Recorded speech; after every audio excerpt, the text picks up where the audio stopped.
Hello dear students. Today we are going to learn class 9 CBSE English The Little Girl, chapter name The Little Girl, and this is from your textbook Beehive. And story is about a little girl named Kezia, and the story is based on between children's and their parents relationship. Dear students, इस story में आगे बढ़ने से पहले थोड़ा सा इस story के बारे में इसका बैकग्राउंड जान लेते हैं कि इसमें एक छोटी सी बच्ची होती है जिसका नाम होता है केजिया। और वो केजिया अपने फादर से बहुत ही ज़्यादा डरती है क्योंकि उसे लगता है कि उसके फादर जो है एक डरावने किस्म के हैं, उसकी केयर नहीं करते हैं। लेकिन बाद में उसकी फीलिंग्स जो है वो अपने फादर के प्रति धीरे धीरे चेंज हो जाती है। तो कैसे क्या क्या इवेंट्स होते हैं इस स्टोरी में कि जिससे उसकी जो फीलिंग है फियर से अंडरस्टैंडिंग में चेंज हो जाती है, ये हम लोग इस स्टोरी में देखेंगे। तो शुरू करते हैं। बिफोर यू रीड से, do you feel you know your parents better now? क्या आपको लगता है कि अभी आप अपने पेरेंट्स को अच्छे से समझ सकते हो than when you were much younger, जबकि आप और थोड़ा छोटे थे? Perhaps you now understand the reasons for some of their actions that used to upset you earlier. कह रहे हैं कि हाँ, अब आप कुछ ऐसे रीज़न समझ सकते हो जो पहले जो उनके एक्शन होते थे जो आपको अपसेट कर दिया करते थे, जो आपको निराश कर दिया करते थे, वो उनके अब रीज़न शायद अब आप समझ सकते हो। तो फिर आगे देखो क्या कहता है। This story about a little girl whose feelings for her father change from fear to understanding. ये जो स्टोरी है ये एक छोटी सी बच्ची के बारे में है जिसकी फीलिंग जो है उसके फादर के प्रति चेंज होती रहती है उस फियर से अंडरस्टैंडिंग में। और ये will probably find an echo in every home, और ये लगभग हर घर में इस तरीके की चीज़ें देखने को मिल सकती हैं। फिर यहाँ से आगे शुरू करते हैं हम लोग। To the little girl he was a figure to be feared and avoided. तो कह रहे हैं उस छोटी सी बच्ची के लिए वो आदमी यानी उनके पिता जो थे, उनके फादर, वो क्या थे? A figure to be feared, यानी a person to be feared, एक ऐसा आदमी जिससे डरा जा सकता था। और एंड अवॉइडेड, वो उन्हें अवॉइड भी करती थी और उनसे डरती भी थी। Every morning before going to work he came into her room and gave her a casual kiss. कह रहे हैं हर मॉर्निंग जब वो काम पे जाते थे अपने, तो उसके रूम में आते थे और उसे एक कैजुअल किस देते थे। कैजुअल मतलब ऐसे ही casually. To which she responded with goodbye father, और जिसका वो रिस्पॉन्स बस वो गुड बाय फादर कह के वो देती थी। And oh there was a glad sense of relief when she heard the noise of the carriage growing fainter and fainter down the long road. और कह रहे हैं फिर वो राहत की सांस लेती थी, चैन की सांस लेती थी जब उसको जो उनका कैरेज था, जो उनकी गाड़ी थी, वो धीरे धीरे उसकी आवाज़ जो है ना वो धीरे धीरे फेंट होती चली जाती थी, यानी धीरे धीरे धीमी और धीमी होती चली जाती थी। यानी वो रोड पे जब वो आगे बढ़ जाते थे तो उनके कैरेज की आवाज़ धीमी होती चली जाती थी, यानी अभी वो तो वो समझ जाती थी कि अब उसके फादर जा चुके हैं। In the evening when he came home, she stood near the staircase and heard his loud voice in the hall. और कह रहे शाम में जब वो घर आते थे तो वो स्टेयरकेस पे यानी सीढ़ियों पे खड़ी रहती थी और उनकी आवाज़ सुनती थी, और जिसमें वो क्या बोलते थे, bring my tea into the drawing room. Hasn't the paper come yet? Mother, go and see if my paper's out there and bring me my slippers. वो अपनी माँ से कहते थे कि मुझे मेरी चाय लेके आइए ड्राइंग रूम में, और कह रहे हैं अभी तक पेपर नहीं आया। और कहते थे कि मदर जाइए और देखिए कि पेपर कहाँ पे है और मेरा स्लीपर भी लेते आइएगा। Kezia mother would call to her, कि मदर उस बुलाती, केजिया आवाज़ देती, if you are a good girl you can come down and take off father's boots. कह रहे हैं अगर आप एक अच्छी लड़की हो तो आप नीचे आओ और अपने फादर्स के बूट को टेक ऑफ कर दो, यानी उतार दो। Slowly the girl would slip down the stairs more slowly still cross the hall. और फिर क्या होता था कि वो जो बच्ची जो स्टेयरकेस पे खड़ी होती थी वो एकदम क्वाइटली और अनविलिंगली, मतलब बिना इच्छा से वो धीरे धीरे कदमों से वो स्टेयर से उतरती थी और फिर जाके वो अपने पापा के पास जाती थी and push open the drawing room door, और फिर वो ड्राइंग रूम डोर को पुश करके अंदर जाती थी। By that time he had his spectacles on and looked at her over them in a way that was terrifying to the little girl. और उस समय तक जो है वो अपना स्पेक्टेकल्स यानी अपने चश्मे लगा लेते थे और फिर उसकी तरफ देखते थे इस तरीके से कि वो टेरिफाई हो जाती थी, मतलब वो डर जाती थी। Well Kezia hurry up and pull off this boots and take them outside. कह रहे केजिया चलो आओ और ये बूट्स उतारो, जल्दी करो। Have you been a good girl today? क्या तुमने एक अच्छी लड़की की तरह आज बर्ताव किया है? I don't know father.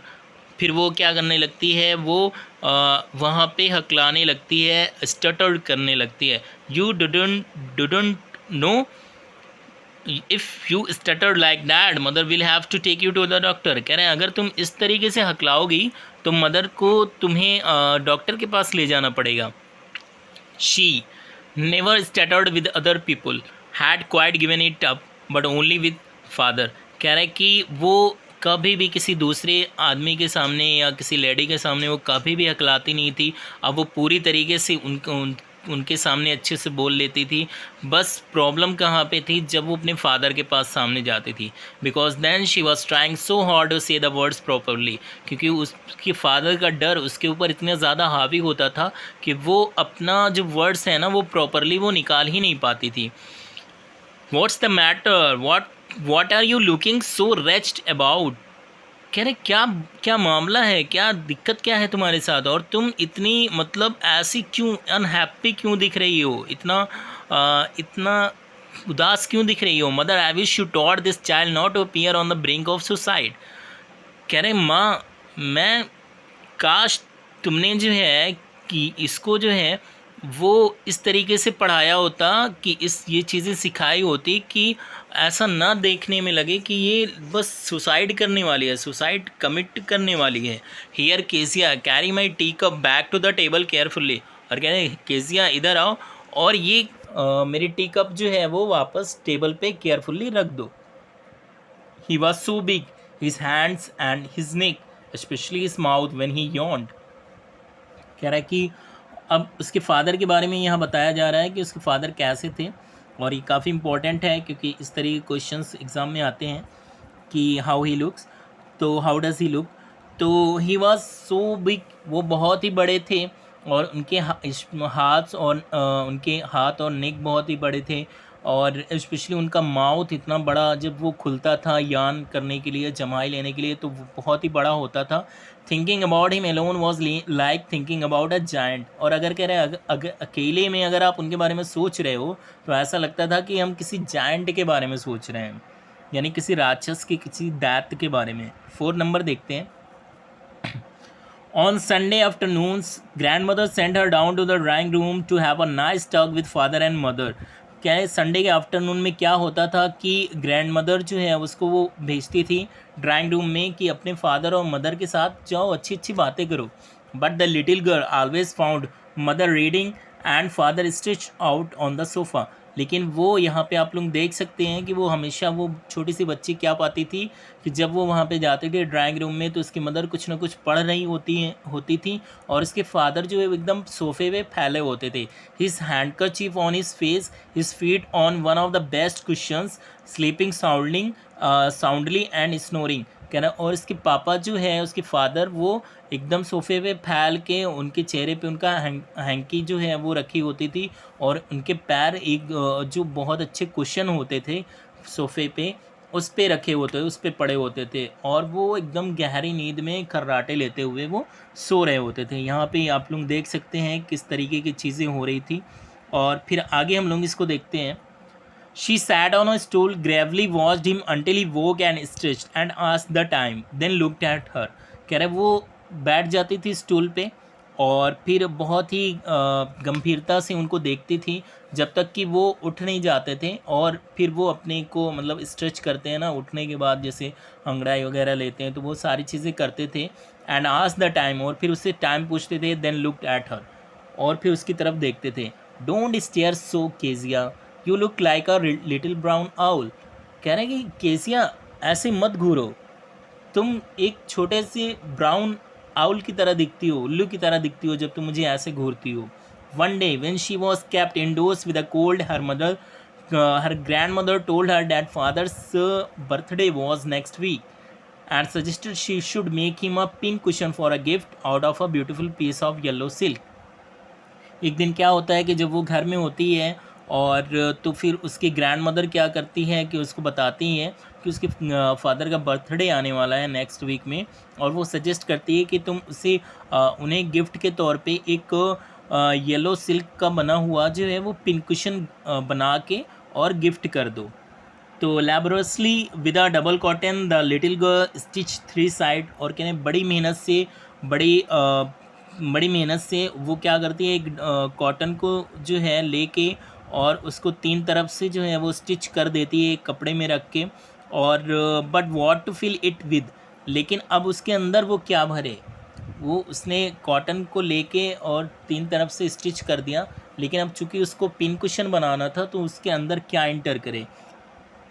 That was the question, यही क्वेश्चन था। The grandmother was out in the garden and she wandered into mother's bedroom to look for scraps. तो वो जो है अब सोच रही थी क्या करना है, तो ग्रैंड मदर घर में नहीं थी, वो गार्डन में गई थी। तो वो क्या करती है कि मदर्स के बेडरूम में जाती है, ऐसे वॉन्डर करती है, यूं ही इधर उधर घूमती फिरती है, मतलब किसी चीज़ की तलाश में। और किस चीज़ की तलाश में, स्क्रैप्स मतलब होता है जैसे जो कतरन होती है, जो उससे कट के गिरते हैं, मतलब कपड़े वगैरह सिलने में, या फिर इस तरीके के छोटे कपड़े लत्ते जो ख़राब किस्म के होते हैं। तो कह रहे हैं स्क्रैप वगैरह वो मिले तो शायद वो उसी को उसमें फिल करके और स्टिच कर दे। On the bed table she discovered a great many sheets of fine paper, gathered them up, tore them into tiny pieces and stuffed her case, then sewed up the fourth side। और फिर क्या कहते हैं, वो scrap तो उसको नहीं मिलता है, लेकिन हाँ कुछ वहाँ पे शीट रहते हैं पेपर के, जो कि वहाँ पे रखे होते हैं बेड पे, टेबल पे। तो वो उसको उठाती हैं और उसको फाड़ती हैं कई सारे छोटे छोटे पीसेस में, और उसी में भर के और फिर वो उसे सी देती है चौथी साइड भी। अब उसका पिन कुशन जो है वो एकदम रेडी हो जाता है। That night there was a hue and cry in the house। लेकिन उस रात में क्या हो रहा था कि पूरे घर में जो है शोरगुल मच रहा था, हो हल्ला हो रहा था, हाय तौबा हो रही थी पूरे घर में। क्या हो रहा था, father's great speech for the port authority had been lost. और फादर जो है वो बहुत ही ज़्यादा गुस्से में चिल्ला रहे थे, स्पीच दे रहे थे कि उनकी कोई चीज़ जो है वो लॉस्ट हो गई है, यानी खो गई है। Rooms were searched, servants questioned, finally mother came into Kezia's room. कह रहे सारे रूम को सर्च किया गया, सर्वेंट से क्वेश्चन किया गया, और फाइनली केजिया की मदर जो है उसके रूम में आती हैं। और Kezia, I suppose you didn't see some papers on a table in your room. और वो ऐसे ही कैजुअली आती हैं पूछने के लिए, और कहती हैं केजिया मुझे लगता है कि तुमने तो नहीं देखा होगा कोई पेपर वहाँ टेबल पे रूम में। तो वो एक्सपेक्ट कर रही होती है कि वो भी कहेंगी नो मम्मी मैंने नहीं देखा, आई डिडंट सी, बट यहाँ पे कुछ और ही कहानी थी। Oh yes she said I tore them up for my surprise. लेकिन वो सच बोल देती हैं और कहती हैं कि हाँ मैंने तो उसे फाड़ के, और सरप्राइज़ के लिए जो मैंने सरप्राइज़ देना है पापा को, वो उसके लिए मैंने यूज़ कर लिया। वॉट स्क्रीम्ड मदर, मदर बहुत ही हलक फाड़ के चिल्लाती, एकदम चीखती हैं। Come straight down to the dining room this stand. और कह रहे तुरंत तुरंत जो है वो डाइनिंग रूम में आओ। And she was drag down to where father was pacing to and fro. और फिर वो एकदम घसीट के लगभग वो लाई जाती है अपने फादर के पास, जो कि वो टू और ऐसे अपना हाथ पीछे की तरफ बांधे और आगे पीछे हो रहे थे, इधर से उधर घूम रहे थे, hands behind backs. Well he said sharply, mother explained। He stopped and stared at the child। Did you do that? No, no, no, no, she whispered। Mother फिर उसकी मदर एक्सप्लेन करती हैं सारी चीज़ें कि वो कैसे उसने मतलब बर्थडे के लिए यूज़ कर लिया उस सरप्राइज़ देने के चक्कर में। अब वो अपने बच्ची को घूर रहे हैं, बहुत ही ज़्यादा घूर रहे हैं। और फिर वो उससे पूछते हैं कि डिड यू डू दैट, क्या तुमने ये किया। वो बेचारी वो धीमे से फुसफुसाती है हकलाते हुए कि नहीं नहीं मैंने नहीं किया। लेकिन फिर वो कहता है कि मदर आप जाइए इनके रूम में और देखिए कि वो चीज़ कहाँ पे है, वो जो मतलब जिस चीज़ की ज़रूरत थी वो चीज़ कहाँ पे है, और कहाँ पे इसने बेड में कहाँ पे छुपा के रखा हुआ है। ठीक है, फिर आगे हम लोग देखते हैं 7 वाला देखते हैं। Crying too much to explain, बहुत ही ज़्यादा रोती है, चीखती चिल्लाती है अपनी बातों को एक्सप्लेन करने के लिए, अपनी सफाई देने के लिए। शी ले in the shadowed room watching the evening light make a sad little pattern on the floor. और फिर वो अपने रूम में चली जाती है और वहाँ पे ऐसे ही पड़ी रहती है।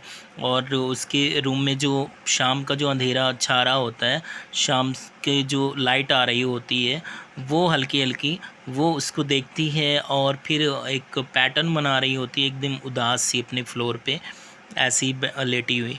Then father came into the room with a ruler in his hands, और फिर फादर आते हैं रूम में, अपने हाथ में एक रूलर लिए होते हैं, एक मतलब मोटा डंडा आप कह सकते हैं। I am going to beat you for this he said, और फिर वो अभी तक उनका गुस्सा शांत नहीं होता है, फिर वो आते हैं, कहते हैं मैं तुम्हें इस बारे इसलिए मैं तुम्हें पीटने जा रहा हूँ। Oh no no, she screamed hiding under the bedclothes, और फिर जो है वो कहते हैं नहीं नहीं ऐसा मत करिए, और अपने आप को बेड क्लॉथ्स में यानी बेड पे जो चादर बिछी होती है उसमें वो अपने आप को छुपाने लगते हैं। ही पुल्ड देम असाइड, लेकिन वो उसे खींच वो क्या करते हैं कि उस बेड क्लॉथ्स को खींच के अलग कर देते हैं। अब देखो बेचारे के साथ क्या होता है। Sit up he ordered and hold out your hands, कह रहा है कि बैठ जाओ और अपने हाथ आगे करो। You must be taught once for all not to touch what does not belong to you, कह रहे तुम्हें ज़रूर सिखाया जाना चाहिए एक बार तो ज़रूर से ज़रूर कि जो चीज़ तुमसे बिलोंग नहीं करती तुम्हें उसको बिल्कुल नहीं टच करना है। But it was for your birthday, तो वो कह रहे हैं कि नहीं ये तो आपके लिए बर्थडे के लिए था, लेकिन सुनता कौन है। Down came the ruler on her little pink palms, लेकिन उसकी जो एकदम छोटी सी गुलाबी सी हथेलियाँ थीं उस पे आके जो है वो रूलर पड़ता है बहुत ही तेज़। यू कैन इमेजिन कि अगर कोई टीचर आपको मारते हैं डंडे से, स्टिक से, तो कैसा फील होता है। Hours later, when grandmother had wrapped her in a shawl and rocked her in the rocking chair, the child clung to her soft body. कह रहा है कि कुछ घंटे के बाद क्या होता है कि ग्रैंड मदर उसको लपेटती हैं एक शॉल में, और उसे अपनी रॉकिंग चेयर पे जो है वो उसको बैठा देती हैं और उस पर वो रॉक करती है। रॉकिंग चेयर मतलब आप कह सकते हो जो आगे पीछे जो हिलती रहती है। The child clung to her soft body, और बच्ची क्या है ना कि उनकी उनकी जो सॉफ्ट बॉडी थी उससे वो बिल्कुल क्लंज हो जाती है, चिपक जाती है। What did God make fathers for, she sobbed, और फिर वो सिक्सकिया लेते हुए कहती है अपनी दादी से कि गॉड ने फादर्स को क्यों बनाया है, किस लिए बनाया है। Here is a clean hanky darling, blow your nose, go to sleep pet, you will forget all about it in the morning. अब वो बेचारी दादी उसको समझा रहे हैं, कह रहे हैं कि बेटा ये देखो ये एकदम साफ सी हैंकी है, और इसको तुम अपनी नाक पोंछ लो और जाओ अब जाके सो जाओ, ठीक है। और प्यार से उसे सहलाती हैं और कहते हैं कि तुम सुबह तक सारी चीज़ें भूल जाओगी। I try to explain to father but he was too upset to listen tonight, कह रहे हैं कि मैंने भी फादर को एक्सप्लेन करने की कोशिश की थी लेकिन वो आज बहुत ही ज़्यादा अपसेट थे आज की रात में। But the child never forgot, लेकिन वो बच्ची कभी इस घटना को नहीं भूली। Next time she saw him, she quickly put both hands behind her back and a red color flew into her cheeks. और फिर अगली बार से जब भी वो उन्हें देखती तो वो जल्दी से अपने दोनों हाथ पीछे खींच लेती थी और उसके जो गाल है ना वो लाल हो जाते थे, मतलब डर के मारे।